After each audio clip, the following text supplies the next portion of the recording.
জয়পুরহাটের আক্কেলপুরে ব্যবসায়ী ইসমাইল হোসেন টুকুর বাসায় ডাকাতির ঘটনা ঘটেছে। ডাকাত সদস্যরা মারধরের পর স্বর্ণালংকার, নগদ টাকা লুট করে পালিয়ে যায়। পুলিশ জানায়, ইসমাইল হোসেন, তার স্ত্রী ও গৃহপরিচারিকা শুক্রবার রাতে খাবার শেষে ঘুমিয়ে যান। রাত 2টার পর 6 জন মুখোশধারী ডাকাত দল বাসায় ঢুকে তাদের ঘুম থেকে ডেকে তোলেন। এরপর তাদের সবাইকে মারপিট পর একটি ঘরে বেঁধে রেখে স্বর্ণালংকার, নগদ টাকা ও 6টি ঘড়ি লুট করে পালিয়ে যায়। এই ঘটনায় ডাকাত দলের সদস্যদের আটকের চেষ্টা করছে পুলিশ। দৌড়ে যায়, মশারি খুলে মুখ বাঁধে ফেলালো, মুখ বাঁধে এলার ভিতর মারছে, আর মুখ বাঁধে গলার চেন খুলে নিল, হাতের চুরি খুলে নিল। আলমারির জিনিসপত্র ভাঙ্গিছে, যে কাপড় চোপড় আর টাকা পয়সা 6-7 লাখ টাকা নিয়েছে।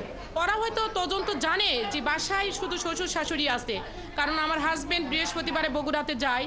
হাজবেন্ড বগুড়াতে থাকা মানে এলার জানাশোনার মধ্যেই কিছু আপনি না থাকলে কখনো এই ধরনের ঘটনা ঘটে না। আমরা আশা করি, যেহেতু সিসি ফুটেজে তাদের ছবি দেখা গেছে, আমরা শীঘ্রই ইনশাআল্লাহ ডিটেক্ট করতে পারবো।